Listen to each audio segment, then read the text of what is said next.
अस्सलाम वालेकुम लिसनर्स।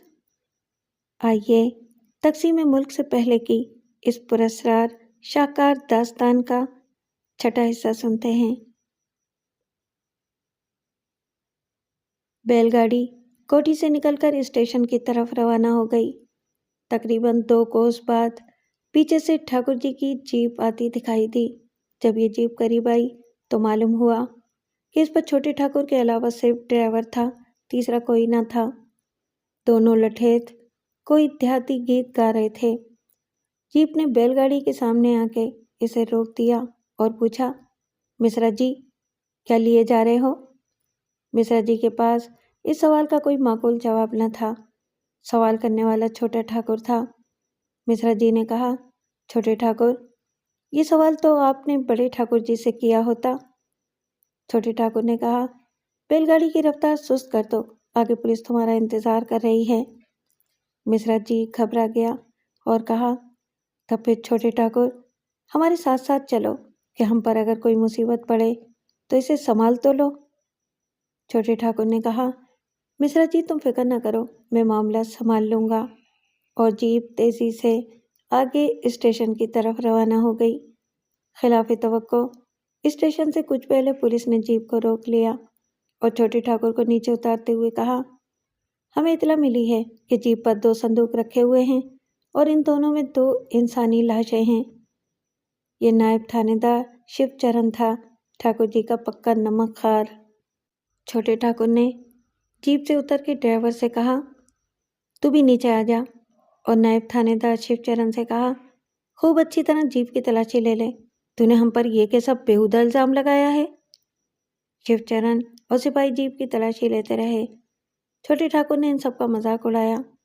2 संदूक जिनमें 2 लाशें रखी गई हों, इन्हें सुई की तरह तलाश कर रहे हो। तलाशी लेने के बाद जब कुछ नहीं निकला तो छोटे ठाकुर ने शिवचरण से कहा, अपने रोजनामचे में लिखो कि तुमने जीप की तलाशी ली और इसमें से कोई काबिल एतराज चीज बरामद नहीं हुई। शिवचरण ने एक कागज भी इस इबारत का लिख के छोटे ठाकुर के हवाले किया और रोजनामचे में भी इसका इंदराज कर लिया।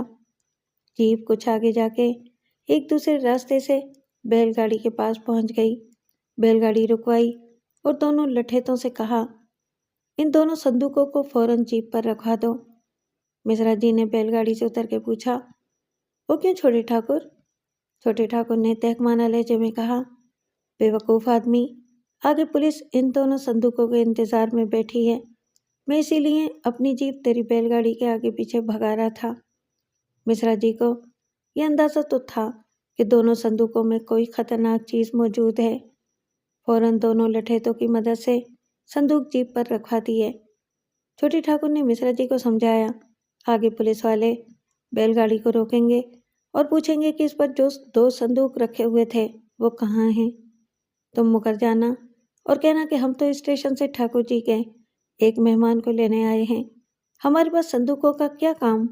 और फिर दोनों लठेतों को समझाया, देखो तुम भी इन दोनों संदूकों का कोई जिक्र न करना, यही कहना कि बैलगाड़ी पर संदूकों का क्या काम। और मिश्रा जी से कहा, मिश्रा जी तुम आखिर में शिवचरण से ये तहरीर जरूर ले लेना कि पुलिस ने तलाशी ली मगर कुछ बरामद नहीं हुआ। और शिवचरण से ये भी कहना कि ये सब अपने रोजनामचे में भी लिख ले। दोनों संदूकों को जीप पर रखवा के छोटा ठाकुर गायब हो गया।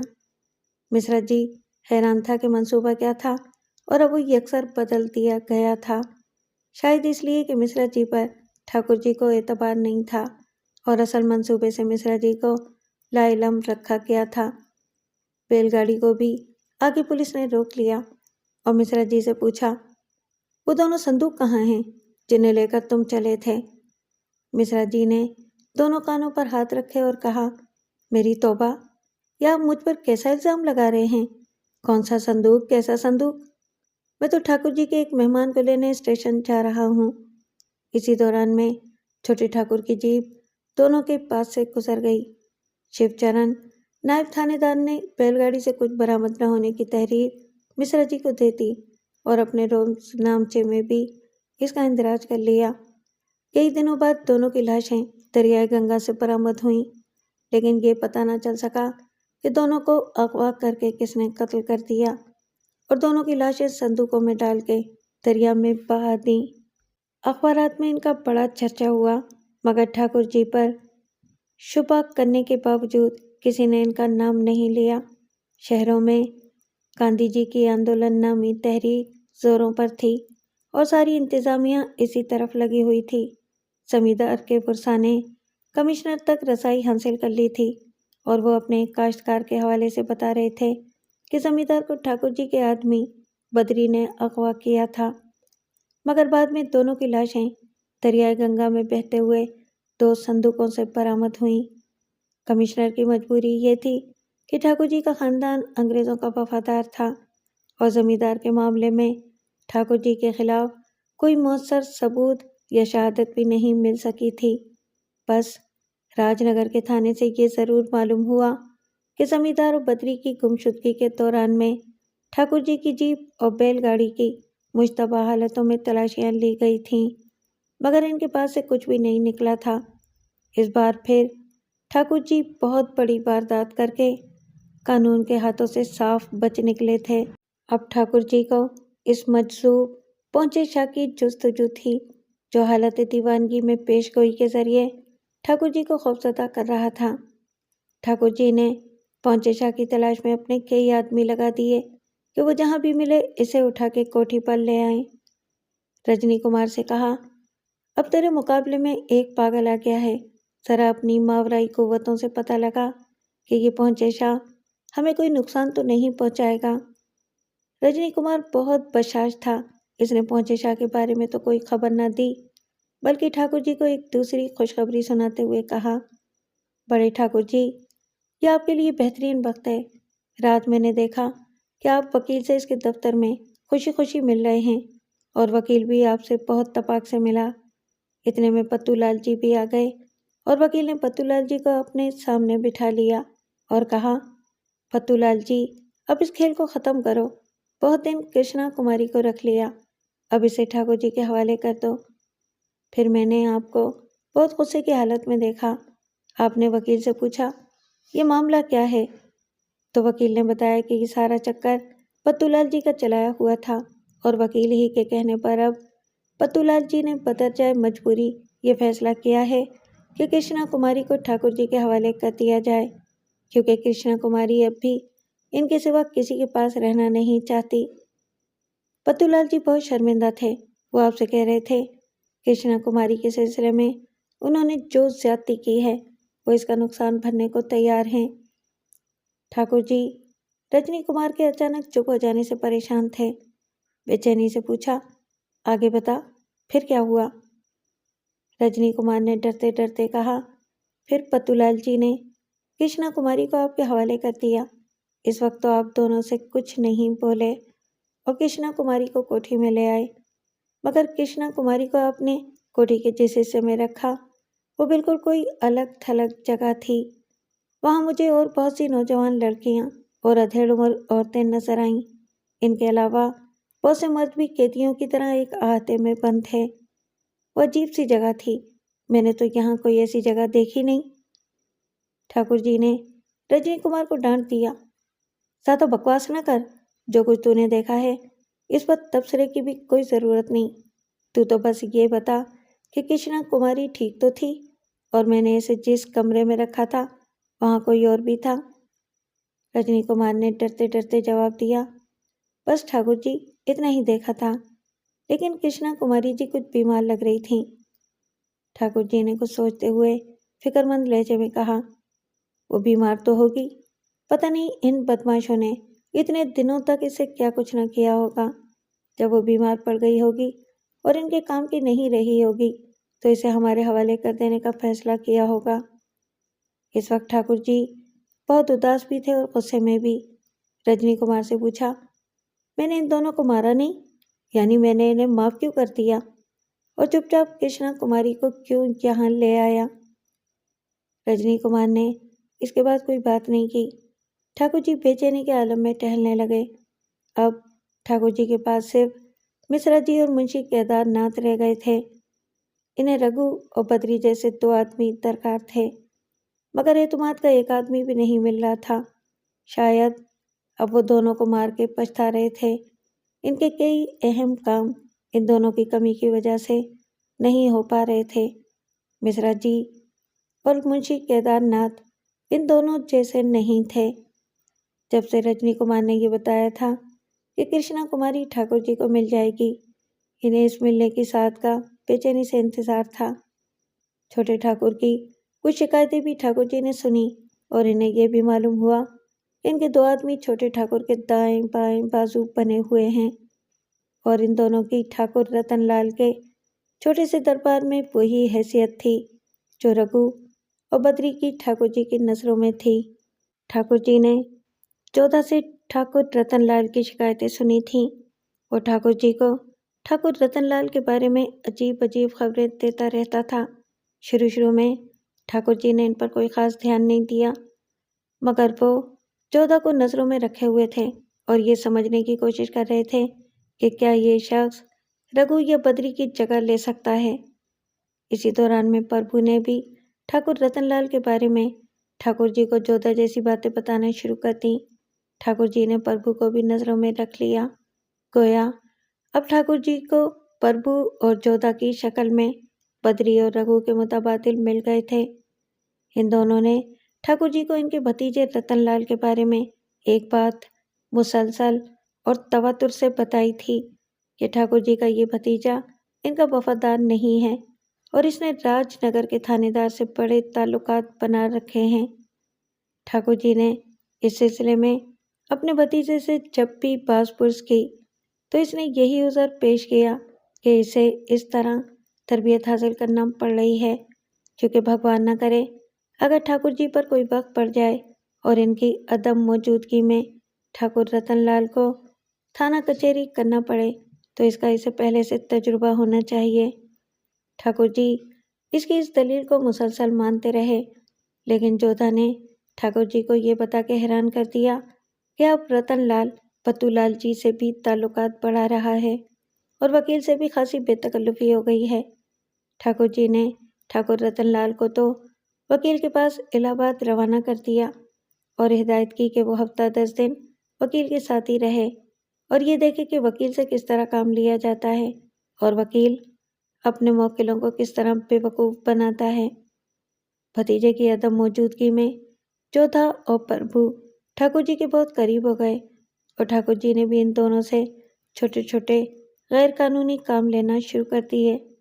ठाकुर जी ने जोधा को मकतूल जमींदार के गांव भेज दिया और कहा वहां कोई पहुंचे शाह मजजूब हैं, इनको तलाश कर और किसी भी तरह इसे मेरे पास ले आ। जोधा तो मोहनपुरे में पहुंचे शाह की तलाश में निकल गया और प्रभु को पत्तूलाल जी की कोठी पर रवाना किया कि वो ठाकुर रतनलाल की अदम मौजूदगी में पत्तूलाल जी से मिले और छोटे ठाकुर की तरफ से इस तरह की बातें करता रहे गोया ठाकुर रतनलाल ने उसे ये हुक्म दे रखा है कि वो पत्तूलाल जी से खैर खैरियत लेता रहे और इसी दौरान में पूछे कृष्णा कुमारी का क्या हुआ, इसको कब तक बड़े ठाकुर जी के हवाले किया जा रहा है। प्रभु राजनगर जाके वापिस आया और बताया कि पत्तूलाल जी भी इलाहाबाद गए हुए हैं। ठाकुर जी ने कहा अच्छा, अब चुप का बैठा रहे, अब पत्तूलाल जी से कोई बात ना करना। जोधा भी 3 दिन बाद यह खबर लेकर वापस आया कि पहुंचे शाह मोहनपुरे में मौजूद हैं, मगर इनको कस्बे वालों ने कुछ ऐसा घेर रखा है कि इन्हें यहाँ तक लाना मुश्किल है।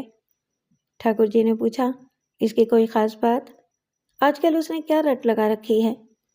प्रभु ने कहा बड़े ठाकुर जी, मैं खुद पहुंचे शाह से मिला था और मैंने इनसे पूछा कि शाह जी, मैं बहुत ही मुसीबतों का मारा छुपता फिर रहा हूँ और मेरा मालिक मुझसे नाराज है, आप बताएं कि मैं कब तक छुपता फिरूंगा। ठाकुर जी ने गुस्से में कहा ये क्या बेहुदा सवाल कर दिया तूने। प्रभु ने आजिज़ी से अर्ज किया बड़े ठाकुर जी, आप यकीन करें या ना करें, लेकिन मैंने ये सवाल सोच समझ के नहीं किया था, बल्कि इस वक्त मैं बिल्कुल बेख्तियार था। मेरी ज़बान से जो कुछ निकला बेख्तियारी में निकला। ठाकुर जी ने पूछा फिर क्या जवाब दिया इसने। प्रभु ने कहा कहने लगे तू क्यों भागेगा, मालिक खुद भागे, प्याला भर चुका, वो तो छलक के रहेगा। इतना कह के मुझे भगा दिया कि जाली आदमी दफा हो जा। बड़े ठाकुर ने कहा, इसका मतलब क्या हुआ? इस किस्म के लोग अजीब बेतुकी बातें करते हैं कि आदमी के कुछ पल्ले ही ना पड़े। प्रभु ने महसूस किया कि अब ठाकुर जी कुछ बेचैन हो गए थे। कुछ देर बाद प्रभु को तो रुखसत कर दिया और खुद मोहनपुरे जाने के मंसूबे बनाने लगे। वो इस मजदूर से मिलने, बातें करने और कुछ पूछने के लिए बेचैन हो रहे थे। ठाकुर रतनलाल इलाहाबाद से वापस आया। वो ठीक 12वें दिन वापस आया था। वो बहुत खुश था। वकील की बड़ी तारीफें करता रहा और फिर डरते डरते ठाकुर जी से कहा, चाचा जी, वकील बहुत अच्छा आदमी है, पर जब मैं वापस आ रहा था तो उसने मुझसे ये एक अजीब सी बात कही। कुछ देर पहले वकील की पत्तूलाल जी से तू में हो गई थी। शायद हाथापाई तक नौबत पहुंच गई थी। फिर दोनों में किसी ने बीच बचाव करवा दिया और वकील ने मुझसे कहा, छोटे ठाकुर, अगर हो सके तो हम दोनों का तुम एक काम कर दो। चाचा जी, मैं सोचने लगा कि मैं अभी इतना बड़ा कहाँ कि इन दोनों के किसी काम आऊं। फिर पता नहीं वकील ने किसी कृष्णा कुमारी का जिक्र किया कि वो इन दोनों के कब्जे में है। वो इसे आपकी अमानत कह रहे थे और दोनों ने बिल इत्तेफाक कहा कि ठाकुर जी से कहना कि वो दोनों को माफ़ कर दें और पत्तूलाल जी अपनी ज्यादती का भुगतान भी अदा करने को तैयार हैं। मैंने इन दोनों से कह दिया कि मैं तुम दोनों की ये बात चाचा जी तक पहुंचा दूंगा। फिर वो जो चाहें करें, मैं कोई जिम्मेदारी नहीं ले सकता। अब ठाकुर जी बहुत ज़्यादा बेचैन नजर आ रहे थे। वो बुड़बुड़ाने लगे, दोनों ही कमीने निकले। मैं तो इन्हें जेल की चक्की पिसवाऊंगा। पता नहीं दोनों ने इस गरीब का क्या हाल कर दिया होगा। इसके बाद ठाकुर जी बहुत बेकरार और बेचैन रहने लगे। वो अंदर से आग हो रहे थे। इनके सीने में आतिश फिशां उबल रहा था। वो खुद पर काबू पाने की कोशिश कर रहे थे, मगर तबीयत काबू में नहीं आ रही थी। वो ज़रा ज़रा सी बात पर डांट फिटकार करने लगते। बिल्कुल ऐसा लग रहा था जैसे कोठी में भूचाल आ गया हो। ठाकुर जी ने अपने भतीजे रतनलाल को भी खूब खूब डांटा कि इसने वकील और पत्तूलाल जी से ताल्लुकात क्यों बढ़ाए। ठाकुर रतनलाल ने अपने चाचा के पांव पकड़ लिए और कहा, मैं इनसे ताल्लुकात क्यों बढ़ाऊंगा? आप ही ने तो मुझे वकील के पास भेजा था। वहीं पत्तूलाल जी भी मिल गए और दोनों ने मुझे आपका भतीजा समझ के मुझसे इतनी बातें कर ली। अगर मुझे अंदाज़ा होता कि आप इन दोनों से नाराज़ होंगे तो मैं इन्हें उसी वक्त मना कर देता कि मैं चाचा जी से ये बात नहीं करूँगा। ठाकुर जी ने अपने पाँव पीछे हटा लिए। अच्छा, अब उठ जा, लेकिन मैं इन दोनों को नहीं छोड़ूंगा। कई दिन बाद ठाकुर रतनलाल ने अपना सामान समेटा और एक छोटा सा टीन का संदूक हाथ में लटकाए ठाकुर जी के पास पहुंचा और जाने की इजाज़त चाही। ठाकुर जी ने टीन के संदूक पर नज़र की, फिर इसके साफ सुथरे लिबास को देखा और पूछा, कहाँ चला? ठाकुर रतनलाल ने कुलू गिरफ्तार आवाज़ में कहा, अपने आबाई झोंपड़े की तरफ। मैं अपने घर जा रहा हूँ। ठाकुर जी ने देखा ठुकराइन भी किसी तरफ से आके खड़ी हो गई थी और एक तरफ फक्कू भी खड़ा छोटे ठाकुर को रुखसत होते देख रहा था। ठाकुर जी ने ठुकराइन से कहा, इससे पूछो कि ये कहाँ जा रहा है।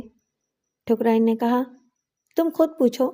जब तुम किसी की इज्जत आबरू का ख्याल नहीं करोगे तो गालियाँ खाने के लिए कौन तुम्हारे पास रहेगा।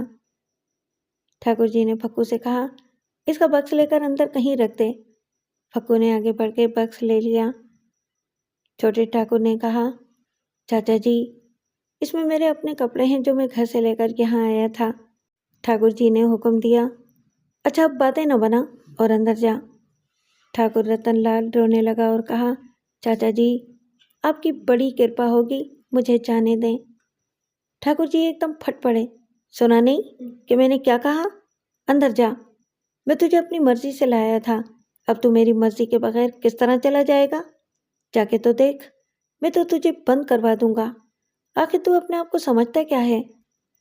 फक्कू ने टीन का संदूक दोबारा छोटे ठाकुर को थमा दिया और कहा, छोटे ठाकुर अंदर जाएं, बात न बढ़ाएं। रतनलाल जी चुपचाप अंदर चला गया। ठाकुर जी कुछ देर बुलबुलाते रहे और जब ये देखा कि अब इनकी बुलबुलाहट सुनने के लिए कोई भी मौजूद नहीं तो चुप हो गए।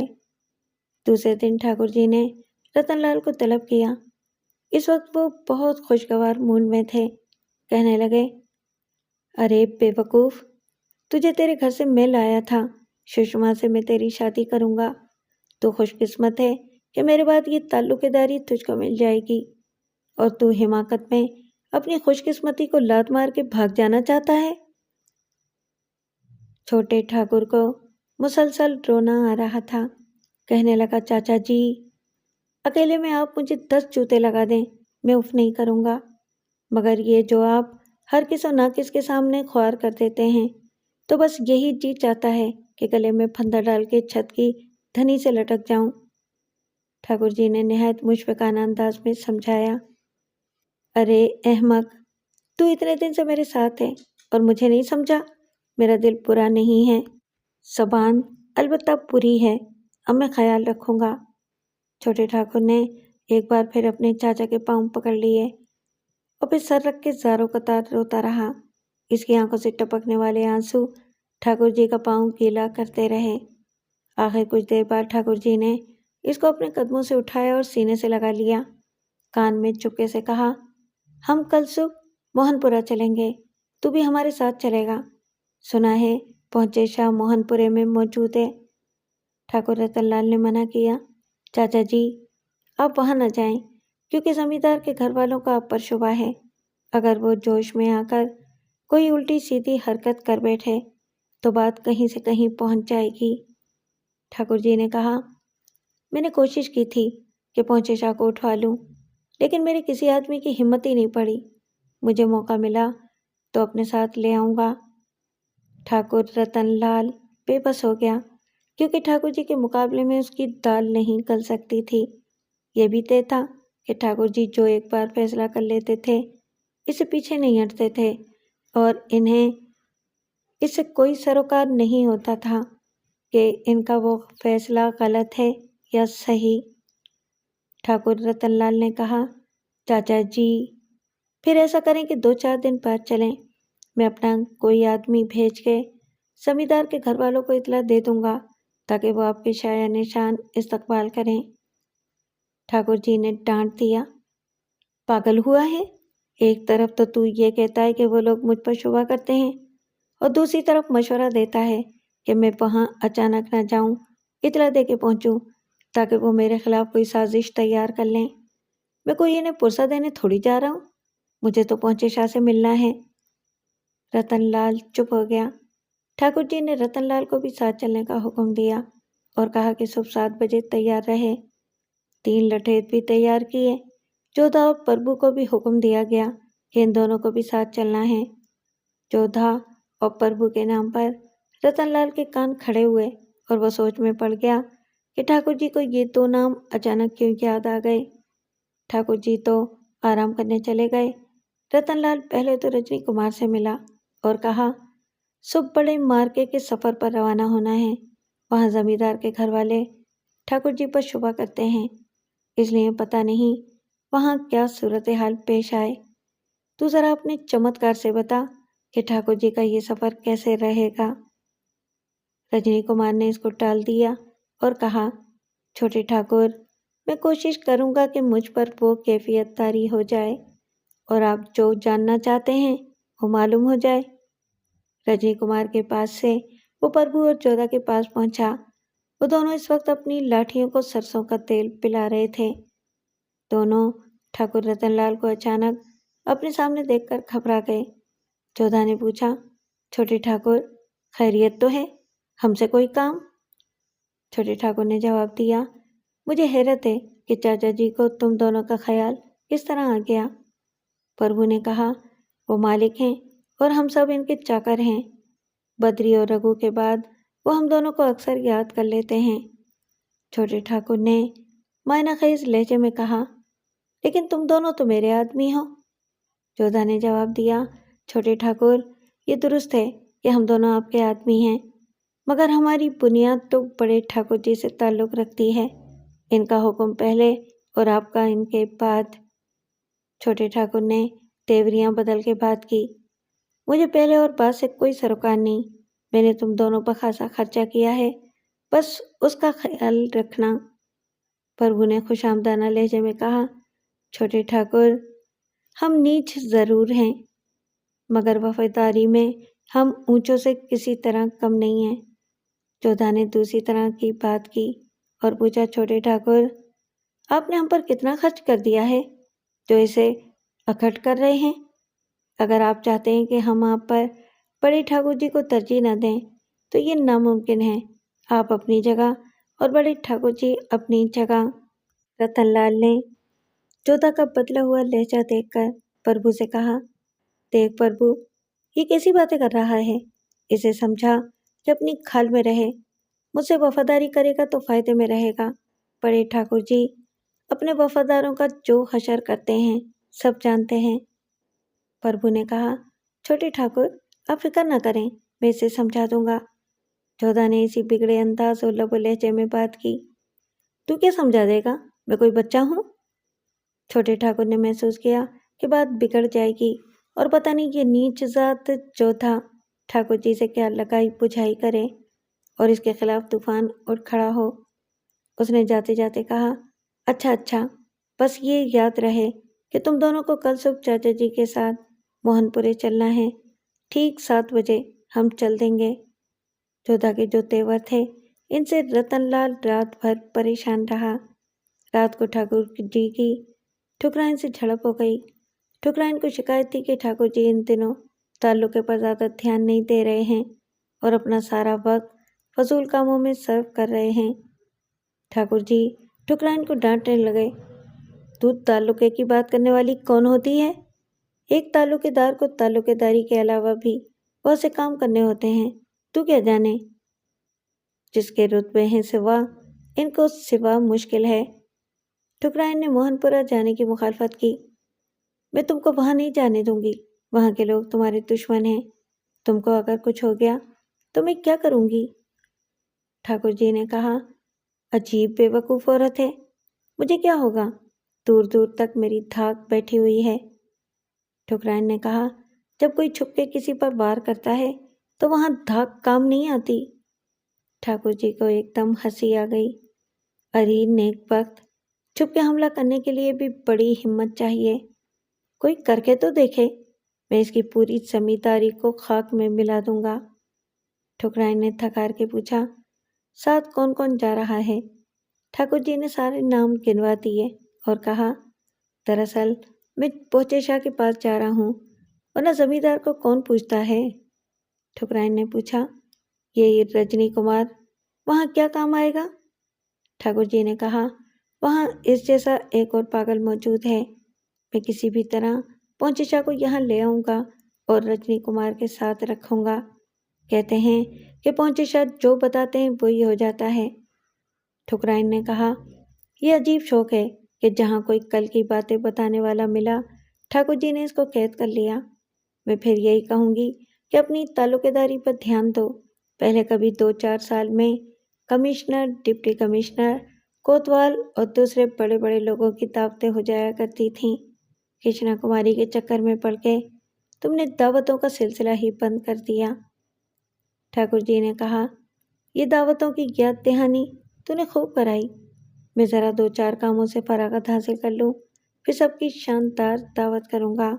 ठाकुर जी ने अचानक मौजू बदल दिया और ठुकराइन से रतनलाल के बारे में पूछा, ये कैसा नौजवान है? ठुकराइन ने मुंह बनाया, झोपड़े से उठकर महल में आ गया है। महल वालों जैसा मिजाज 2-4 माह या 2-4 साल में तो बनने से रहा। अजीब उल्टी सीधी और बेतुकी बातें करता रहता है। तुम जिनको मुंह नहीं लगाते, ये इन्हें सर पर चढ़ा लेता है। सच कहती हूँ, इसको इंसान बनने के लिए ठीक 12 साल चाहिए, क्योंकि 12 साल में घूरे के दिन भी फिर जाते हैं। ठाकुर जी ने जोर दिया, इस पर नजरें रखो। मुझे तो रतनलाल ने भी मायूस किया है।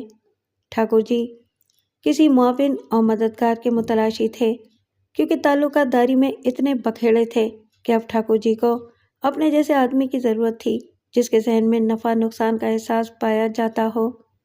ये काम औलाद अच्छी तरह अंजाम दे सकती थी। ठाकुर जी औलाद से महरूम थे। एक भतीजा मिला भी तो इसे कारामद बनाने के लिए कुछ वक्त दरकार था। ठाकुर जी रोब व दबदबे के कायल थे और अपने दबदबे को कायम रखने के लिए वो किसी भी इंसान को मार सकते थे, लेकिन रतनलाल ने तालुके के कारिंदों को बहुत करीब कर लिया था। मालिक और नौकर के दरमियान जो फासला होना चाहिए वो रतनलाल और तालुके के नौकरों और चाकरों के दरमियान मफकूद था। ठाकुर जी ये भी सोचते थे कि रतनलाल ये जो लोगों से मुलाकातें करता फिरता है, पता नहीं इनसे किस किस्म की बातें करता होगा। इसी रात ठाकुर जी ने यह फैसला भी किया कि रतनलाल की आज़ादी ख़त्म। ठाकुर जी इसे हर वक्त अपने साथ रखेंगे ताकि वो देखे और सीखे कि ताल्लुकादारी किस तरह चलाई जाती है। सुबह 6:30 बजे ठाकुर जी के साथ जाने वाले तीनों आदमी कोठी के फाटक के सामने जमा हो गए। रजनी कुमार, रतनलाल, प्रभु, जोधा और तकरीबन 8 लठेत कोठी के बाहर ठाकुर जी के मुंतजिर थे। ठाकुर जी इस किस्म के सफ़र अमूमन बैलगाड़ी में किया करते थे, लेकिन इस बार वो एक शेवलेट और 2 जीप मोहनपुरे ले जा रहे थे। खुद तो रजनी कुमार और रतनलाल के साथ शेवलेट में बैठे और बाकियों को जीपों में बिठा दिया। ठाकुर जी की सवारी मोहनपुरे में दाखिल हुई तो पूरे इलाके में खलबली मच गई। ठाकुर जी ने मोहनपुरे में दाखिल होते ही जमींदार के कारिंदों को बता दिया, जाओ जमींदार के घर वालों को बता दो कि ठाकुर पुरुषोत्तम दास जमींदार का पुरसा देने आए हैं। जमींदार का बेटा महावीर सिंह अपने बाप की जगह जमींदार बन गया था। जब उसका बाप गायब हुआ तो वो लखनऊ के क्रिश्चियन कॉलेज में तालीम हासिल कर रहा था, लेकिन अब वो मुस्तकलन मोहनपुरे में वापस आ गया था और जमींदारी संभाल ली थी। ये भी राजपूत था, खून में राजपूतों वाली गर्मी थी और राजपूती आन बान रखता था। इसे ये तो मालूम था कि इसके बाप की मौत के पीछे ठाकुर पुरुषोत्तम दास का हाथ रहा होगा, मगर इसका कोई सबूत नहीं था। अब जो महावीर सिंह के कारिंदों ने इसे ये बताया कि ठाकुर जी इसके बाप के पुरसे में अपने लठेतों के साथ आ रहे हैं, तो इसे कुछ ताज्जुब भी हुआ और कुछ तशवीश भी हुई। गुस्सा भी चढ़ा, मगर इल्म ने सूझबूझ पैदा कर दी थी और तबीयत में माल अंदेशी फितरी तौर पर पाई जाती थी। इसकी माँ ने इस खबर से बड़ी वहशत महसूस की और ये फैसला किया कि बेटे को ठाकुर जी से न मिलने दिया जाए। लेकिन महावीर सिंह की दादी ने कहा, महावीर ठाकुर जी से ज़रूर मिलेगा, क्योंकि मैं खुद ये चाहती हूँ कि महावीर अपने बाप के कातिल को बहुत करीब से देखे और पहचान ले। माँ का कहना था कि ठाकुर जी किसी और ही मकसद से आ रहे हैं, शायद वो भी जमींदार के बाद महावीर को खुद देखना और अपने आदमियों को पहचानवाना चाहते हैं, इसलिए महावीर को इससे छुपाना चाहिए। महावीर की दादी को हिंदू राजपूत होने के बावजूद पहुंचे शाह पर बड़ा भरोसा था। इन्हें ये यकीन था कि पहुंचे शाह ने ठाकुर पुरुषोत्तम दास के बुरे अंजाम की पेशगी खबर दे दी है, इसलिए अब ठाकुर जी महावीर सिंह को कोई नुकसान नहीं पहुंचा सकेंगे। दादी ने महावीर को हुक्म दिया कि वो अपने कारिंदों के साथ आगे बढ़ के ठाकुर जी का इस्तकबाल करे और इसे खुश अखलाकी से पेश आए। जहाँ ठाकुर जी के आदमी ठहराए जाएं, वहाँ एहतियातन इनके चारों तरफ अपने लठेत खुफिया तौर पर तैनात कर दिए जाएं और ठाकुर जी को असले समेत अंदर न आने दिया जाए।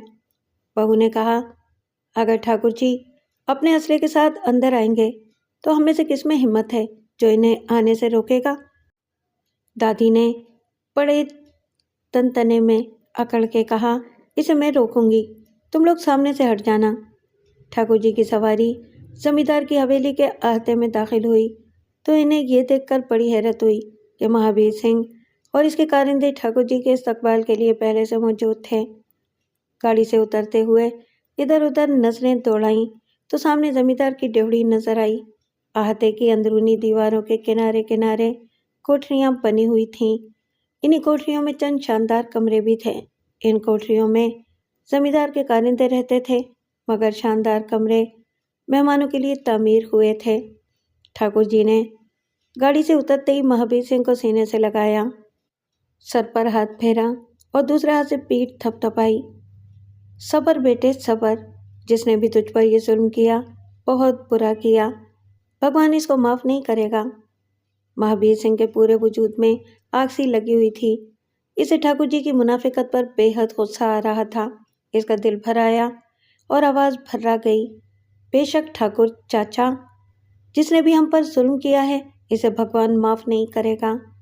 ठाकुर जी के पीछे रतनलाल और रजनी कुमार खड़े थे।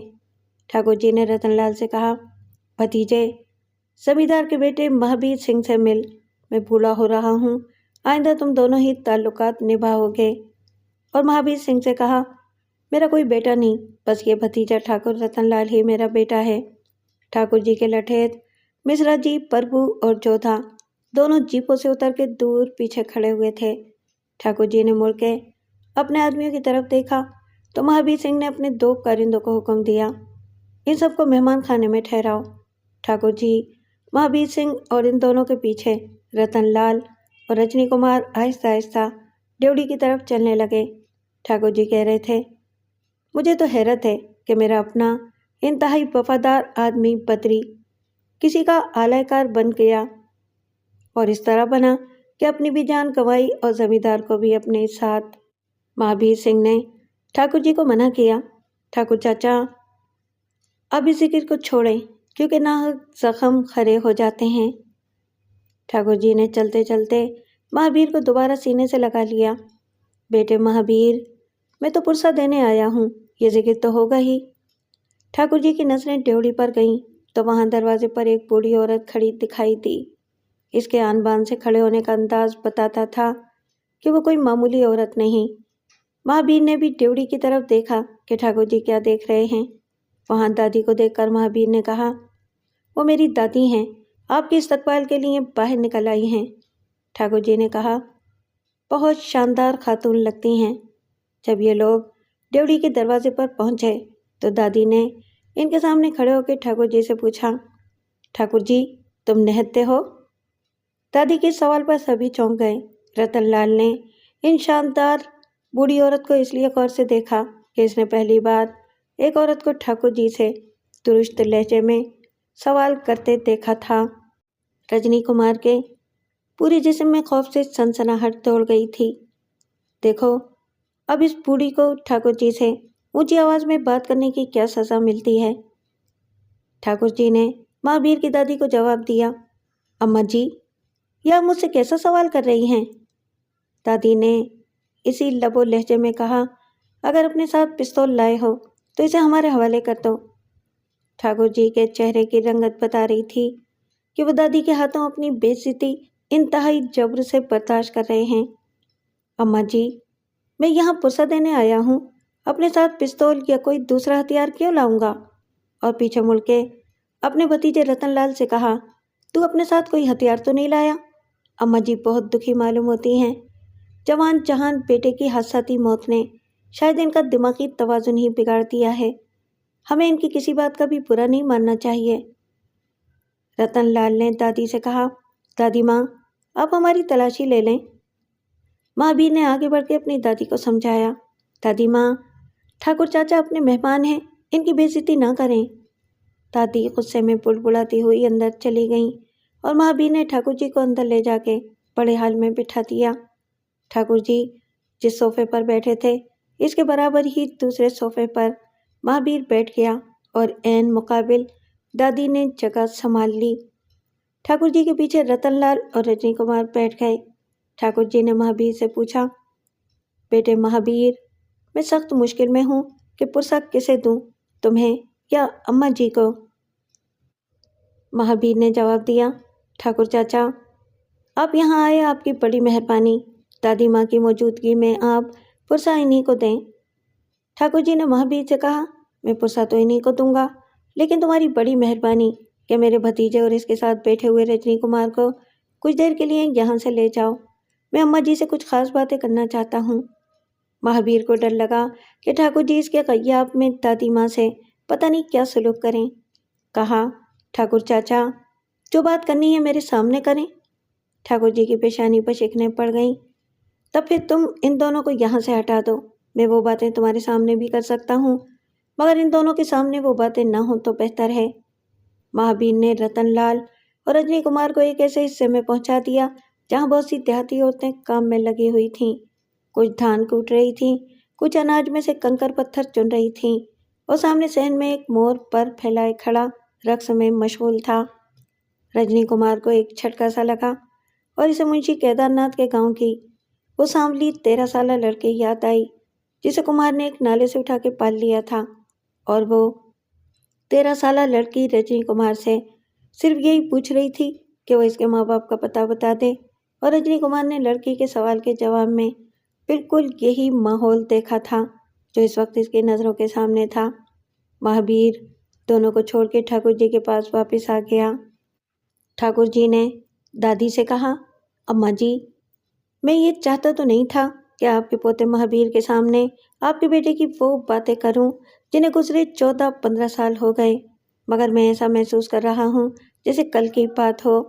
दादी ने गुस्से में कहा, ठाकुर, तुम जिस काम से आए हो वो करो और अपने घर वापस जाओ। इस घर में जहर मत घोलो। तुम तो बात करके चले जाओगे और बेटे के दिल में बाप के खिलाफ नफरत पैदा हो जाएगी। ठाकुर जी ने इंतहाई बेमुरवती इख्तियार की और कहा, मैं आपके बेटे की हादसाती मौत के बारे में बहुत कुछ सुनता और बर्दाश्त करता रहा। लोगों ने मेरा नाम लिया कि मैंने इसको अगवा करवाया और फिर कत्ल करवा के दरिया में फेंकवा दिया। हालांकि आप लोगों को ये सोचना चाहिए था कि अगर मुझे आपके बेटे को कत्ल करवाना होता तो 14-15 साल पहले कत्ल करवा देता। दादी ने गुस्से में खड़े होते हुए कहा, बस ठाकुर जी बस, आगे कोई बात ना करना। ठाकुर जी ने कहा, अम्मा जी, आपने मुझे दरवाजे पर रोका कि मैं तलाशी दूं, कहीं छुपा के पिस्तौल या चाकू छुरी तो नहीं ले आया। आपने मेरी हैसियत का भी ख्याल नहीं किया। अगर मैं यहाँ बुरी नीयत से आया होता तो मैं ये काम दूसरों से करवा सकता था, मैं खुद क्यों नज़र में आता। आपने मेरा बड़ा अपमान किया, बहुत बेइज्जती की। ये इस घराने की तरफ से दूसरी बड़ी बेइज्जती थी। पहली बेइज्जती 14-15 साल पहले आपके बेटे ने। दादी ने बात पूरी नहीं करने दी और शोर मचा दिया। महावीर से कहा, तू अंदर जा, मुझे ठाकुर जी से बात करने दे। ठाकुर जी ने कहा, अम्मा जी, अगर महावीर अंदर भी चला गया तो मैं वो बात महावीर को बाद में बता दूंगा, क्योंकि आपने मुझे मजबूर कर दिया है कि मैं आपके साथ नरमी और मुरव्वत से काम न लूं। महावीर का गुस्से से बुरा हाल हो रहा था, क्योंकि ठाकुर जी ने जो लबो लहजा इख्तियार किया था, इससे दादी की बेइज्जती हो रही थी और वो कुछ दब भी रही थी। दादी ने फिर महावीर को हुक्म दिया, महावीर, तू अंदर जा, ठाकुर जी से मैं बात कर लूँगी। महावीर ने दादी का हुक्म मानने से इनकार कर दिया। नहीं दादी माँ, मैं अंदर नहीं जाऊँगा। ठाकुर जी जो बात करना चाहते हैं वो मेरे सामने करें। इसी वक्त अंदर से महावीर की माँ भी इन सबके सामने आ गई और ठाकुर जी से खुशामदाना लहजे में कहा, ठाकुर जी, या आपको लोगों ने हमारे खिलाफ बरगलाया होगा कि हमने अपने पति की मौत के सिलसिले में आपका नाम लिया है। ठाकुर जी ने महावीर से कहा, भतीजे, मुझे इंतहाई अफसोस है कि तुम नौजवानी में अपने बाप से महरूम हो गए। अब तुम इन दोनों औरतों को अंदर भेज दो ताकि मैं तुम्हें बताऊं कि तुम्हारे बाप को किसने कत्ल कर दिया। हालांकि मैं सिर्फ ये पुरसा देने आया था, मगर तुम्हारी दादी ने मेरी वो बेइज्जती की है कि अब मैं अपने दिल का बोझ इसी तरह उतार सकता हूँ कि तुम्हारे बाप के बारे में तुम्हें कुछ सच्ची बातें बता दूँ। महावीर की माँ रोती हुई अंदर चली गई। वो दादी माँ को बुरा भला कह रही थी कि उन्होंने नाहक ठाकुर जी की बेइज्जती कर दी और अब ठाकुर जी वो सारी बातें महावीर को बता देंगे जो इसे अब तक नहीं मालूम थी। अब दादी ने भी गुस्से के बजाय नरमी इख्तियार की और ठाकुर जी से खुशामदाना लहजे में कहा, ठाकुर जी, भगवान के लिए इस खानदान पर दया करो। ठाकुर जी ने कहा, अम्मा जी, मैं अब पास नहीं रह सकता। तुम्हारे बेटे ने 15 साल पहले मेरी बहन को अगवा करवाया था। इसे पता नहीं कहाँ रखा था। फिर इसे एक बेटी भी हुई और इसने मेरी बहन को निकाल दिया। इसे पता नहीं कहाँ रखा था। फिर इसे एक बेटी भी हुई और इसने मेरी बहन को निकाल दिया और इसकी बच्ची को मेरे ही इलाके के एक नाले में फेंकवा दिया, जिसे एक कुम्हार ने पाल लिया। मैं तुम्हारे बेटे को इस वक्त कत्ल कर सकता था, मगर सिर्फ इस ख्याल से बाज रहा कि हम दोनों की दास्तानें अखबारों में छपेंगी। मेरी बहन ने खुदकुशी कर ली या इसे मैंने कत्ल कर दिया, इस राज से सिर्फ मैं वाकिफ हूँ और मैंने इस मामले को इतना दबाए रखा कि आज तक इससे आप वाकिफ होंगी, महावीर की माँ जानती होगी या मैं जानता हूँ। चौथा, ऐसा कोई शख्स मौजूद नहीं जो हमारी इज्जत व आबरू उछाले। मैंने कई बार महावीर के बाप से कहा कि वो कुम्हार से अपनी बेटी ले ले और इसे बाइज्जत तरीके से पाले, मगर वो इससे ही इनकार करता रहा कि वो इसकी बेटी है। मेरी बहन झूठ नहीं बोल सकती थी, इसने सब कुछ मुझे बता दिया था और मैं खून के घूंट पी के रह गया था। तुम ईमानदारी से बताओ कि मैंने इस वक्त तो तुम्हारे बेटे को मारा नहीं, फिर इतने दिनों के बाद इसे क्यों कत्ल करूंगा? महावीर ने दादी से पूछा। दादी माँ, क्या ये सब दुरुस्त है? दादी माँ ने जवाब दिया, बेटे अब मैं क्या कहूँ, जवानी में सभी से गलतियाँ होती हैं। अगर तेरे बाप को इस लड़की के बारे में ये मालूम होता कि वो ठाकुर जी की बहन है तो वो इतनी बड़ी गलती ना करता। ये ठाकुर जी की ज़्यादती थी कि उन्होंने अपने किसी अजीज़ रिश्तेदार को अपने साथ नहीं रखा। वो शहर में रहती थी और तेरा बाप इसे शहर से ही लाया था। फिर अचानक ये खबर गर्म हुई कि ठाकुर परशोत्तम दास की बहन अगवा करके यहाँ लाई गई है। हम लोग चाहते थे कि वो यहाँ रहे, वो हमसे अलग थलग रही, मगर बच्ची होने के बाद तेरे बाप ने मालूम नहीं क्यों इसको ठाकुर जी के गांव के एक नाले में फेंकवा दिया। फिर ठाकुर जी की बहन ठाकुर जी के पास किस तरह चली गई हम सब नहीं जानते।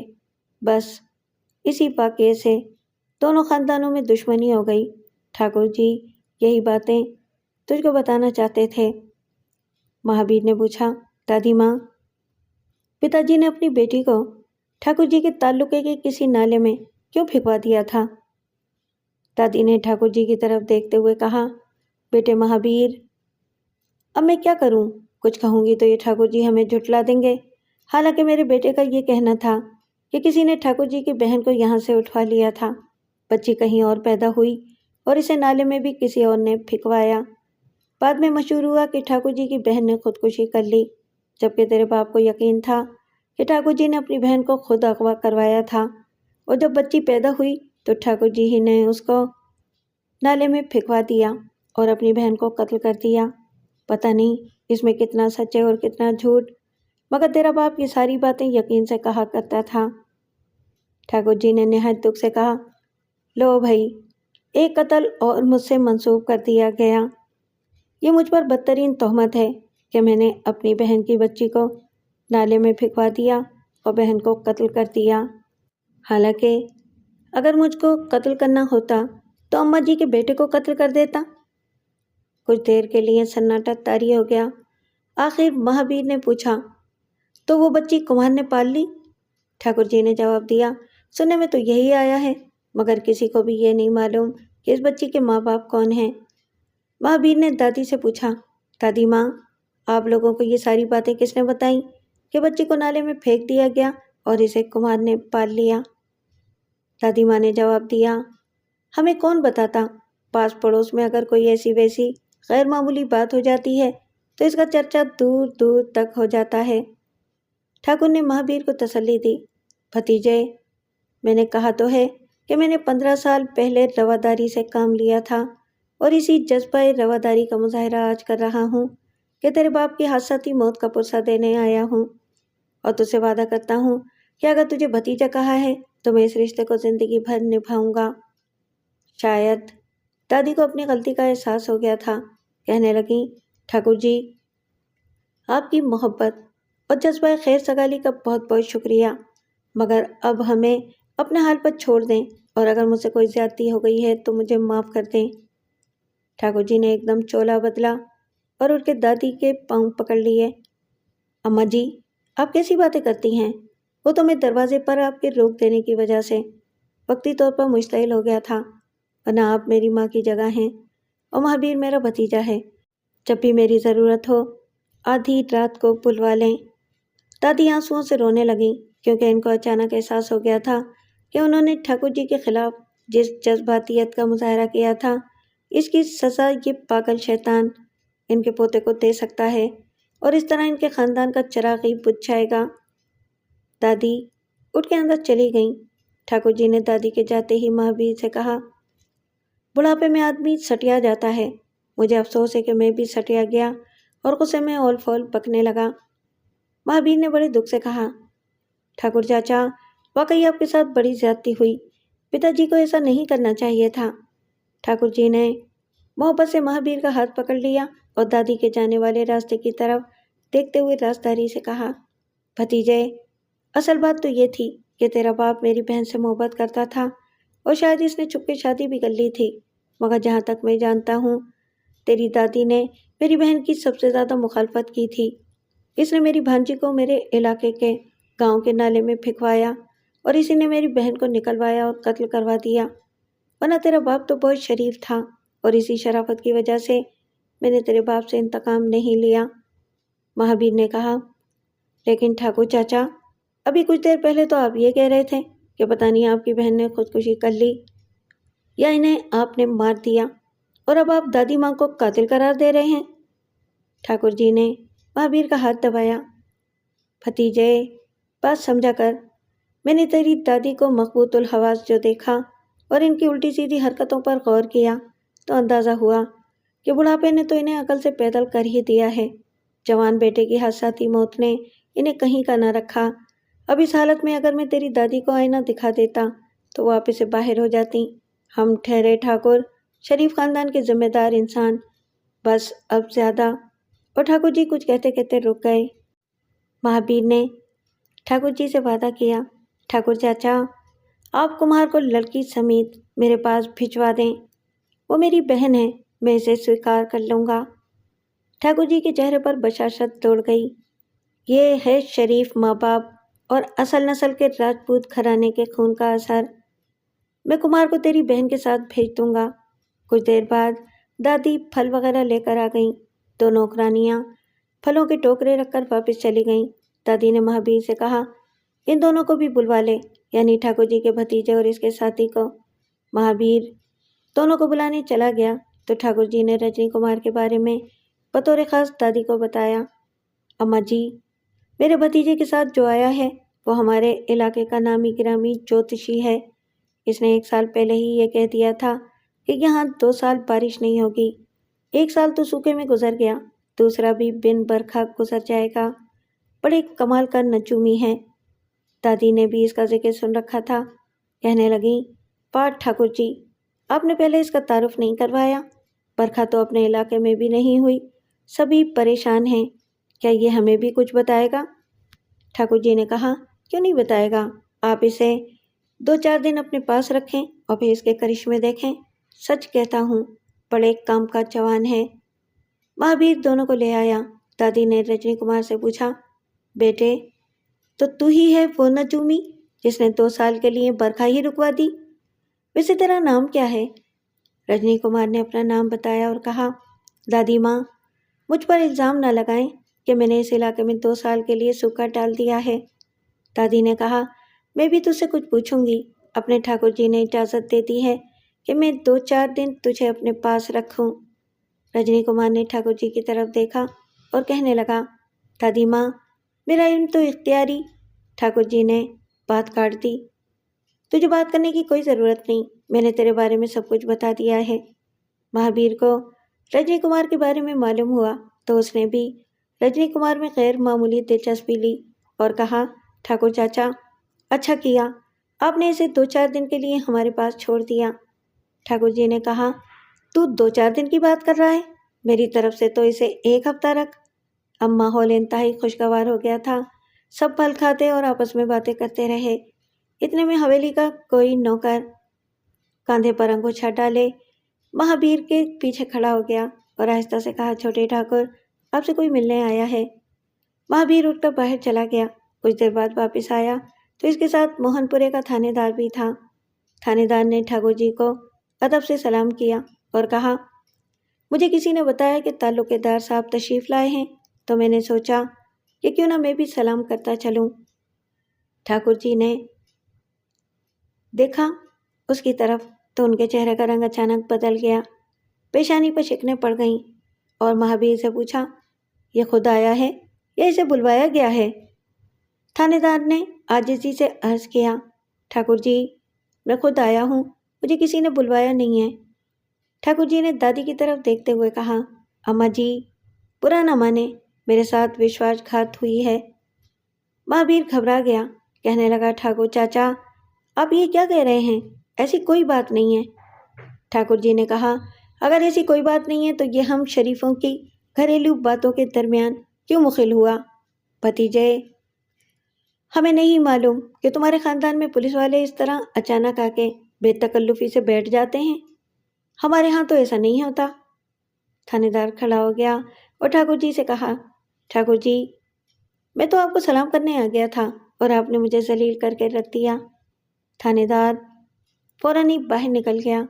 इसके पीछे पीछे महावीर भी बाहर निकल गया। दादी ने घबराए हुए अंदाज में अंदर जाते हुए कहा, मैं अभी आती हूँ। अब मेज़बानों में से कोई भी वहाँ नहीं था। ठाकुर जी ने रजनी कुमार को समझाया, देख, मैंने इन दोनों को बड़ी मुश्किल से टाला है। अब तू मेरा मंसूबा सुन ले। तू यहाँ 1 हफ्ता रहेगा, पता नहीं तुझसे क्या पूछा जाए, इसलिए तू यहाँ इख्तियारी और बेख्तियारी की बात नहीं करेगा। यहाँ तू ज्योतिषी बन के रहेगा और इन्हें इनके सवालों के जवाबात झूठ मूठ कुछ भी बता देना। बस मुझे तेरे झूठ से फ़ायदा पहुँचना चाहिए। और देख, कुमार की लावारिस बेटी के बारे में तुझे वसूख से यही कहना पड़ेगा कि वो जमींदार की बेटी है और इसे इस घर में बेटी की तरह पाला जाए, क्योंकि लड़की बड़ी भागवान है। जहाँ पलेगी बढ़ेगी वहाँ बंद कुफल खुल जाएंगे, क्योंकि मैं चाहता हूँ कि इस लड़की को ये कबूल कर लें और लड़की की कानूनी हैसियत मुस्तहकम हो जाए। तब फिर देखना कि मैं अपनी बहन की लड़की की वसासत से किस तरह इस जमींदारी पर शबखून मारता हूँ। इनको तो अपनी नानी याद आ जाएगी। इतनी हिदायत देने के बाद ठाकुर जी दोबारा तेवरियों पर बल डालकर बैठ गए और जब महावीर तन्हा वापस आया तो ठाकुर जी ने पूछा, इस दయ్यूस थानेदार को कहाँ छोड़ा है? महावीर ने जवाब दिया, ठाकुर चाचा, आपने नाहक शुबा किया, वो बस यूं ही आ गया था। ठाकुर जी ने इसी तरह तीखे अंदाज में कहा, भतीजे, अपने अपने रहने के ढंग हैं। मेरी हवेली में कोई बड़े से बड़ा पुलिस वाला भी इतनी बेतकल्लुफी से नहीं आ सकता। महावीर ने बड़ी माफिया मांगी और वादा किया कि वो आइंदा इन बातों का खास ख्याल रखेगा। अब ठाकुर जी का मूड कुछ बदला था, मगर देवरियों पर बल अब भी थे। अब ठाकुर जी को पहुंचे शाह की फिक्र थी। वो पहुंचे शाह के बारे में पूछने का मौका तलाश कर रहा था। फिर खुद ही रजनी कुमार की तारीफें शुरू कर दी। इसी दौरान में दादी भी वापस आ गईं और महावीर से पूछा, थानेदार चला गया? महावीर ने जवाब दिया, हाँ चला तो गया, मगर मैंने इसे समझा दिया है कि आइंदा जब आओ तो वक्त लेकर आओ। वो खुद भी बहुत शर्मिंदा था। ठाकुर जी ने कहा, मुझे तो रजनी कुमार ने पहले से बता दिया था कि इस घर में अचानक कोई पुलिस ऑफिसर आ जाएगा और मेरी मिजाजी कैफियत में इश्ताल पैदा हो जाएगा। रजनी कुमार ने ठाकुर जी की मुश्किल आसान कर दी और कहा, ठाकुर जी, मुझे तो ज्योतिष विद्या आती है, मगर मैंने सुना है कि मोहनपुरे में कोई पहुँचे शाह रहते हैं और वो यूं ही हालत जुनून में जो बकवास कर देते हैं वो सच हो जाती है। ठाकुर जी ने इसे जाहिर किया जैसे अचानक पहुंचे शाह याद आ गए हों। कहने लगे, अरे हाँ, वो तो मैं भूल ही गया था। हालांकि राजनगर से चलते वक्त मैंने ये फैसला किया था कि कुछ भी हो मैं इन पहुंचे शाह से ज़रूर मिलूंगा। महावीर ने कहा, हाँ ठाकुर चाचा, पहुंचे शाह बड़े अजीब आदमी हैं। वो जो बात करते हैं इसका मतलब निकालना ज़रा मुश्किल होता है। मैंने तो इनको इसी हवेली में एक कमरा दे रखा है, लेकिन वो यहाँ रहते नहीं हैं। चुपचाप कहीं निकल जाते हैं, फिर चुपचाप वापस भी आ जाते हैं। मुसलमान हैं और बहुत अच्छे आदमी हैं। ठाकुर जी ने पहुंचे शाह के जिक्र में कोई ख़ास दिलचस्पी नहीं ली। बेपरवाही से पूछा, इस वक्त वो कहाँ होंगे? दादी ने जवाब दिया, ठाकुर जी, तुम्हारे आने से पहले तो वो अपने कमरे में मौजूद थे, अब का कोई पता नहीं। ठाकुर जी ने जेब से घड़ी निकाली और वक्त देखते हुए कहा, मैं बस यहाँ आधा घंटा और हूँ, फिर वापस चला जाऊँगा। अगर पहुँचे शाह अपने कमरे में हो तो इनसे मिलवा दो, वरना फिर कभी देखा जाएगा। महावीर ने अपने नौकर रामू को आवाज़ दी। जब वो आया तो इससे कहा, देख, पहुँचे शाह अपने कमरे में मौजूद हैं या कहीं चले गए? रामू जाने लगा तो ठाकुर जी ने महावीर से कहा, भतीजे, इनको मत तकलीफ दो, हम खुद वहाँ चलते हैं। दादी को पहुँचे शाह से ठाकुर जी को मिलवाना पसंद नहीं था। कहने लगी, महावीर, ठाकुर जी जल्दी में हैं, फिर कभी मिलवा देना। लेकिन महावीर ने रामू को डांट के हुक्म दिया, तू खड़ा क्यों हो गया? जा देख, पहुँचे शाह अपने कमरे में मौजूद हैं या नहीं। अभी रामू ने बाहर कदम निकाला ही था कि फौरन वापस आ गया और कहा, पहुँचे शाह तो खुद ही यहाँ आ रहे हैं। इस मामूली सी खबर ने माहौल में बेचैनी पैदा कर दी हर शख्स अपनी बेचैन बेचैन सा नजर आने लगा। ठाकुर जी बेकरारी से बैरूनी दरवाजे की तरफ देखने लगे। दादी भी बहुत बेचैन नजर आ रही थी। महावीर ने ठाकुर जी से दरखास्त की, ठाकुर चाचा, आप इनसे बात करने में ज़रा एहतियात कीजिएगा, इन्हें गुस्सा बहुत जल्दी आ जाता है। कुछ ही देर बाद एक उम्र रसीदा सुर्ख सफ़ेद बेतरतीब दाढ़ी मूछ वाला शख्स अंदर दाखिल हुआ। वो रामपुरी सिया मखमली टोपी पहने हुए था। अंदर दाखिल होते ही पूछा, वो दयूस आया था, चला गया? फिर अचानक पहुंचे शाह की नज़र ठाकुर रतनलाल पर पड़ी। देखकर मुस्कुराए और कहा, मैंने तो तुझसे पहले ही कह दिया था कि प्याला भर चुका, बस छलकने ही वाला है। ठाकुर जी इस दीवाने अजीबो गरीब की बातें गौर से सुनते रहे और फिर पहुंचे शाह से पूछा, हजरत, ये दयूस आप किसको कह रहे थे? पहुंचे शाह ने ठाकुर जी को ज़रा गौर से देखा और पूछा, दयूस किसे कहते हैं? पूछता है कि दयूस कौन है? कमाल है कि ये भी नहीं जानता कि दयूस दयूस होता है। समंदरी आदमी, तू यहाँ क्या कर रहा है? ठाकुर जी के पल्ले कुछ भी न पड़ा कि ये पहुंचे शाह क्या कह रहे हैं। दयूस, समंदरी आदमी, पता नहीं इसका क्या मतलब है। दादी ने पहुंचे शाह से ठाकुर जी की सिफारिश की और कहा, शाह साहब, ये ताल्लुकेदार ठाकुर परशोत्तम दास हैं, राजनगर से आए हैं, ये आपसे कुछ पूछना चाहते हैं। पहुंचे शाह ने ठाकुर जी को घूर के देखा और कहा, इन्हें छोड़ दे, क्यों आहें लेता है, कब तक कैद रखेगा? दादी ने ठाकुर जी से कहा, आप इनसे कुछ पूछें। ठाकुर जी ने कहा, मैं इस पागल से क्या पूछूं, पता नहीं ये क्या कह रहा है। समंदरी आदमी, इन्हें छोड़ दे, क्यों आहें लेता है, मैं इस बकवास का क्या मतलब लूं? ये बुजुर्ग तुम ही लोगों को मुबारक।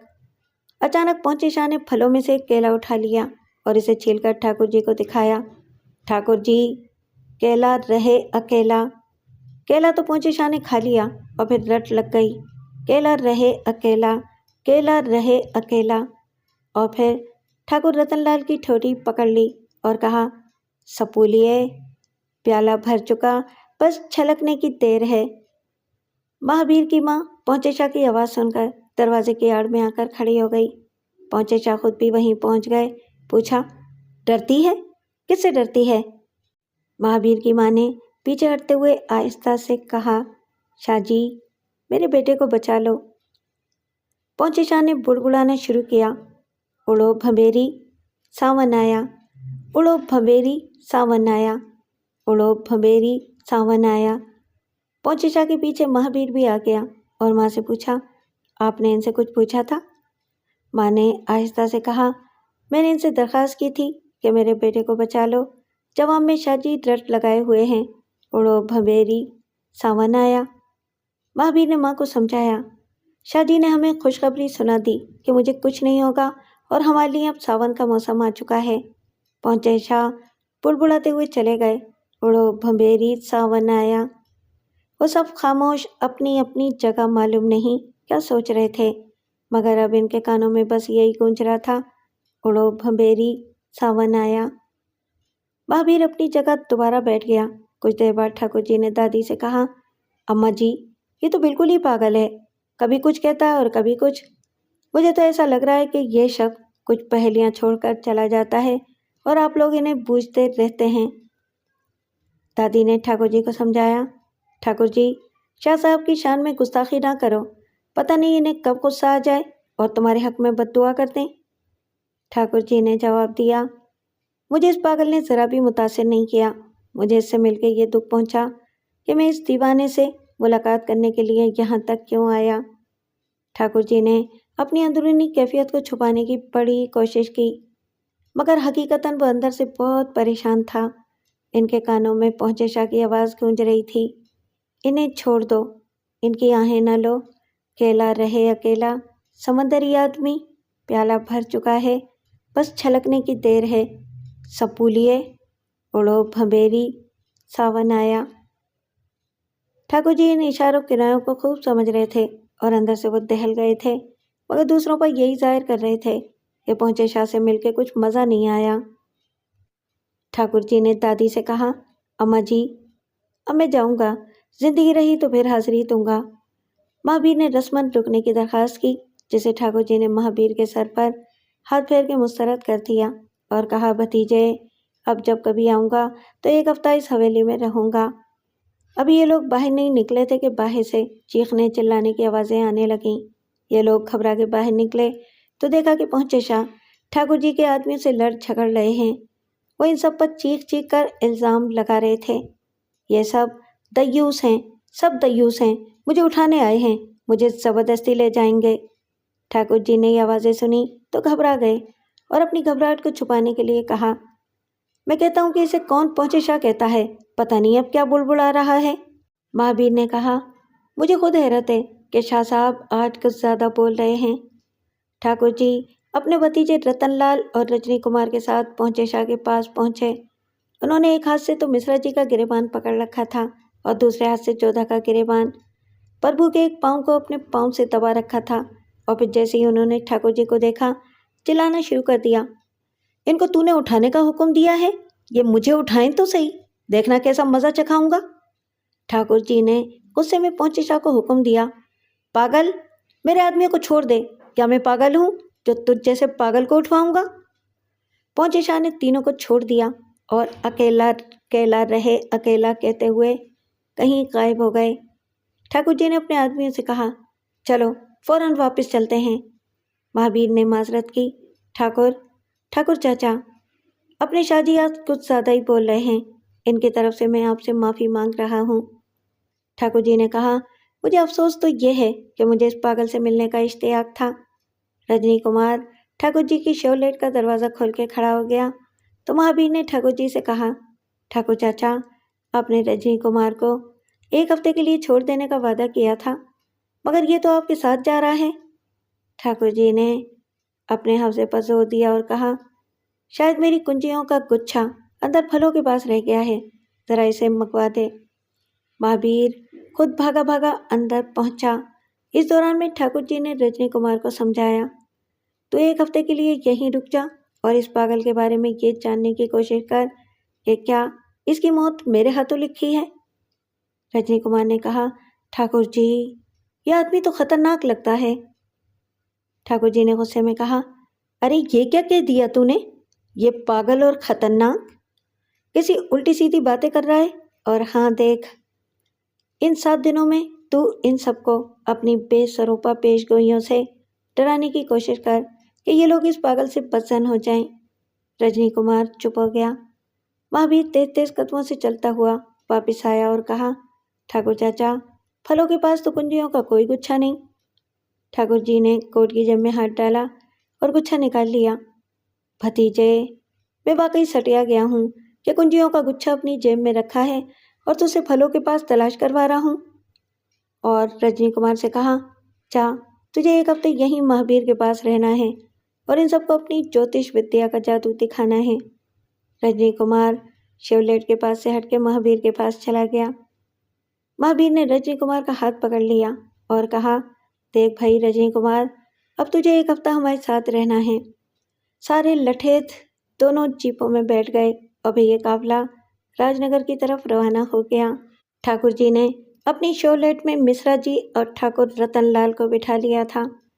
जब इनकी गाड़ी जमींदार की हुदूद से बाहर निकल गई तो ठाकुर जी ने अपने भतीजे ठाकुर रतनलाल की ठोड़ी पर हाथ रखकर पूछा, सपोलिए, तूने पहुंचे शाह की बातें सुनी?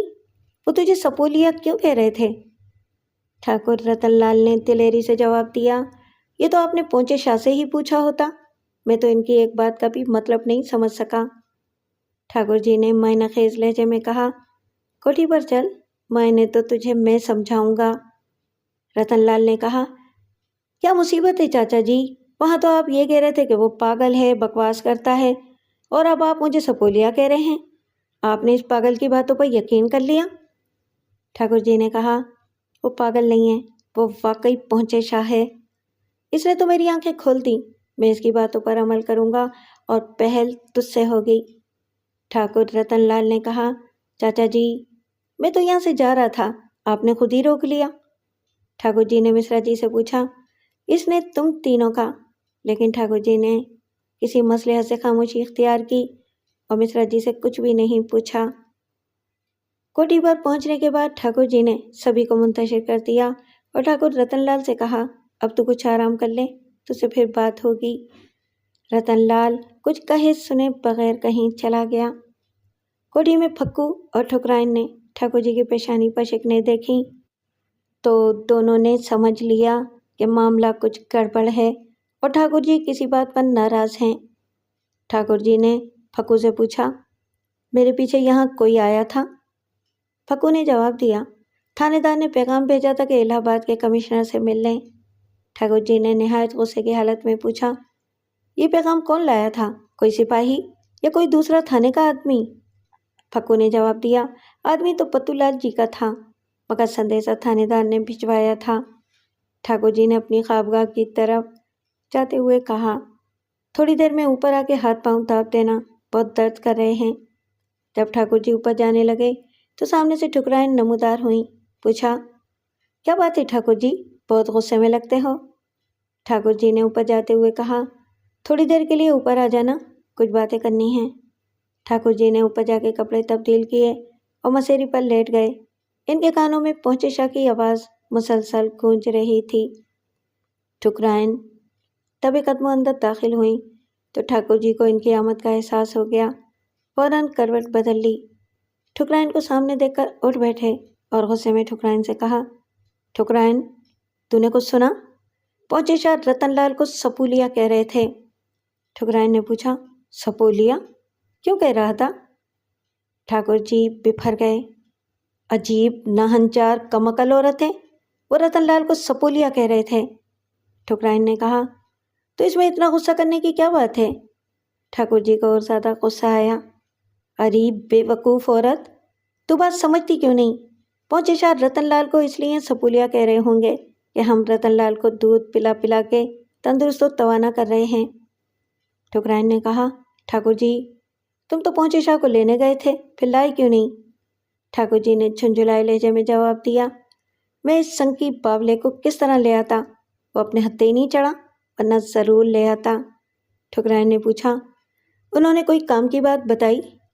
ठाकुर जी ने कहा, लो और सुनो, उन्होंने रतनलाल को सपूलिया कह दिया। ये कोई कम अहम बात है? मैं तो इसकी तस्दीक करना चाहता हूँ। ठुकराइन ने झुंझुला कर कहा, तुम तो बस एक ही रट लगाए हुए हो, सपूलिया सपूलिया। आखिर सपूलिये के अलावा भी कुछ कहा? ठाकुर जी ने कहा, वो मुझे समंदरी आदमी कह रहे थे। ठुकराइन ने मुंह पर हाथ रखकर हंसी रोकी। समंदरी मछली होती है, समंदरी मगरमच्छ होता है, समंदरी बला होती है।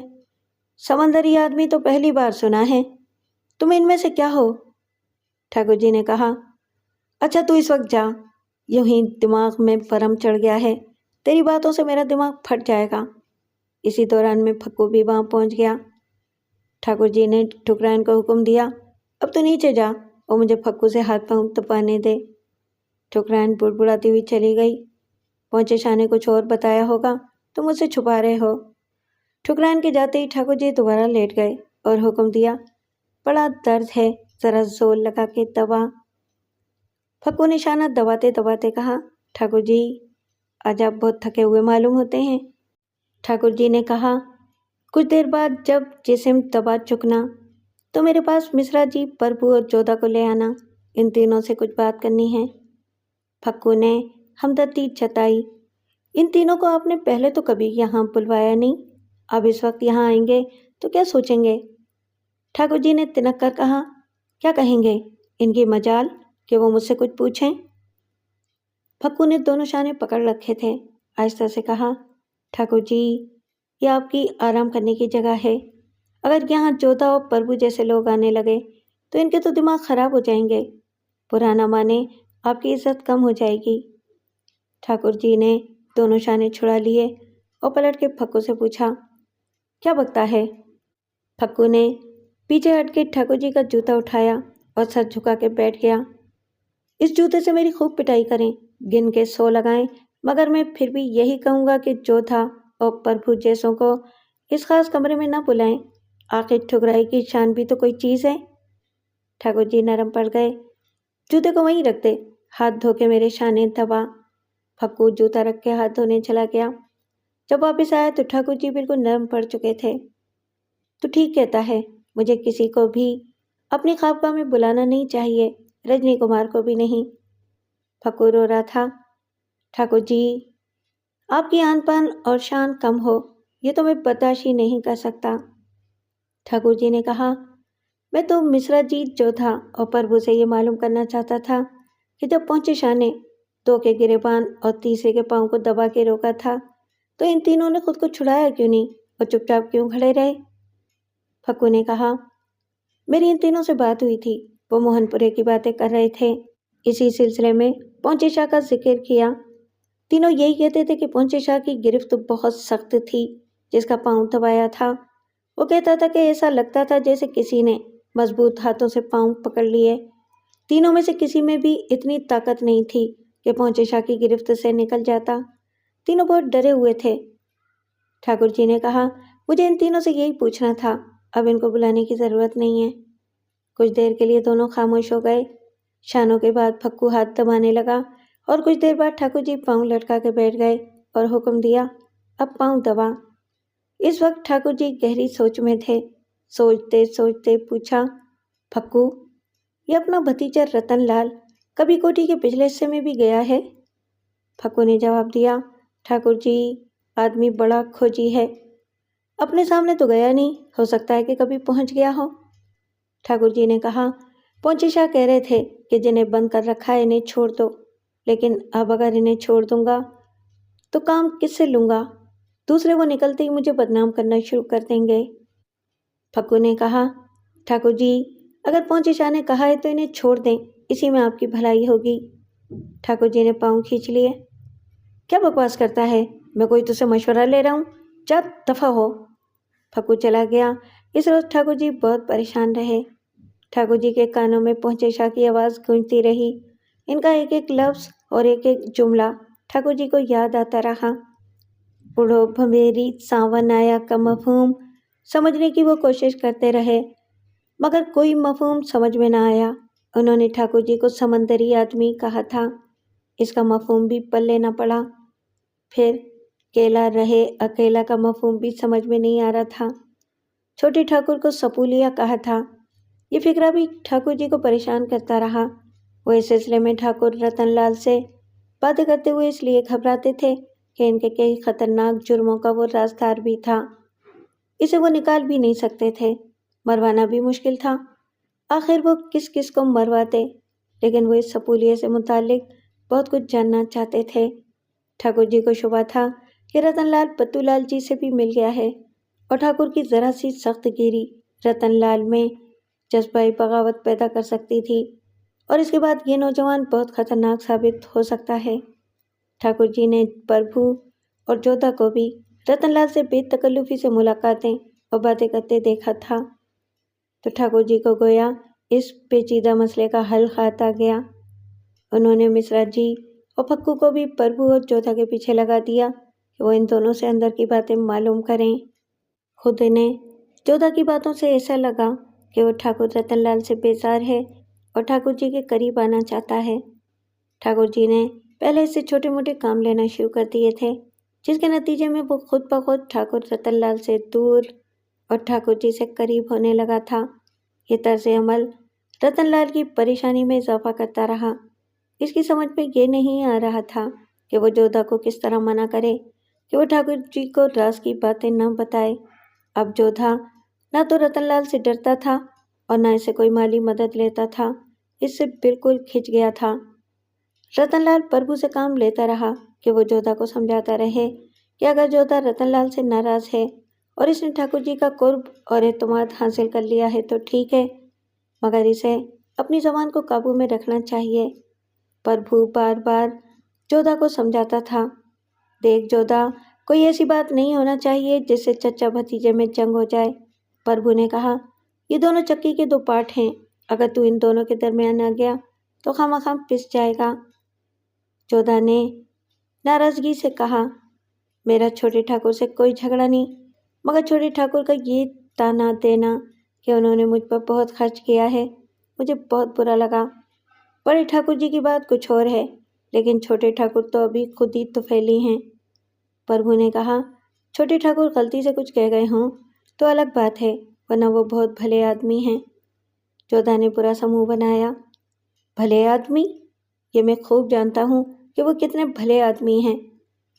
प्रभु ने जोधा को समझाया, चल, वो तेरे कहने के मुताबिक बहुत बुरे आदमी हैं, लेकिन यही सोच के अपनी ज़बान काबू में रख कि दो बड़ों के झगड़े में छोटों को दूर दूर रहना चाहिए।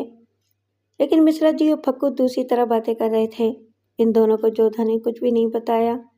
दोनों से बस यही कह देता था कि छोटे ठाकुर बहुत अच्छे आदमी हैं। इन दोनों ने जोधा की मौजूदगी में पहुंचे शाह की बातें शुरू कर दी। मिश्रा जी ने फक्कू से कहा, एक बात अपनी समझ में नहीं आई कि पहुंचे शाह ने छोटे ठाकुर को सपूलिया क्यों कहा। फक्कू ने जवाब दिया, भाई मिश्रा जी, मैं तो वहाँ मौजूद नहीं था, वरना मैं पहुंचे शाह से पूछ लेता कि ऐसे भले मानस नेक और वफादार भतीजे को आप सपूलिया क्यों कह रहे हैं। जोधा वहाँ से उठ के चला गया। रतनलाल इन तीनों की छुप के निगरानी कर रहा था। जोधा को अलग ले गया, इतनी दूर के फक्कू और मिश्रा जी दोनों को देख सकें और न इनकी बातें सुन सकें। रतनलाल ने जोधा से पूछा, दोनों क्या पूछ रहे थे? जोधा ने कहा, छोटे ठाकुर दोनों बहुत मूजी हैं। वो दोनों मेरे पीछे ठाकुर जी के लगाए हुए हैं, मगर मैं झगड़ों से बचता हूँ। प्रभु कहता है कि दोनों ठाकुर जी चक्की के दो पार्ट हैं, मैं इन दोनों के दरमियान में आके खामखा पिस जाऊंगा। रतनलाल ने पूछा, वो दोनों पूछ क्या रहे थे? जोधा ने जवाब दिया, छोटे ठाकुर ज़्यादा खोज में न पड़े तो अच्छा है। रतनलाल ने जोधा की तारीफ की। अंदाज़ा हुआ कि तू बहुत खरा है, मैंने तुझसे ज्यादती की कि तुझ पर एहसान जता दिया। जोधा ने कहा, छोटे ठाकुर अब उसी के छोड़ें, कोई और बात करें। रतनलाल ने कहा, मैंने इन दोनों की बातें चुप कर सुन ली थीं। फक्कू पूछ रहा था कि पहुंचे शाह ने छोटे ठाकुर को सपूलिया क्यों कहा। जोधा ने कहा, हाँ वो यही बात कर रहे थे, मैंने इनसे कह दिया कि इसका मतलब पहुंचे शाह से पूछो। रतनलाल ने कहा, वैसे पहुंचे शाह को ऐसी गैर जिम्मेदाराना बात हालत जज्ब में भी नहीं कहना थी, पता नहीं उन्होंने ये बात क्यों कही। जोधा ने कहा, ये बात उन्होंने क्यों कही आपसे बेहतर कौन जानेगा। रतनलाल ने महसूस किया कि इस शख्स से ज़्यादा बातें करना खतरे से खाली नहीं है।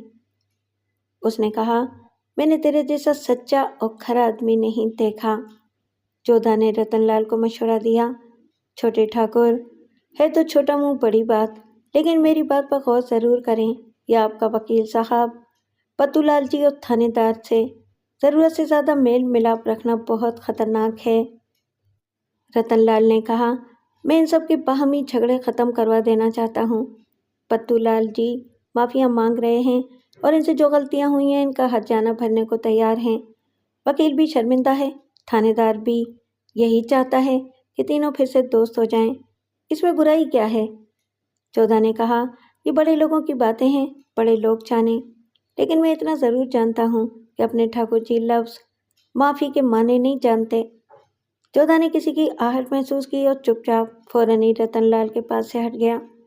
ये प्रभु था जो जोधा को तलाश कर रहा था। ठाकुर जी को पता नहीं क्यों और किस लिए जोधा की ज़रूरत पेश आ गई थी।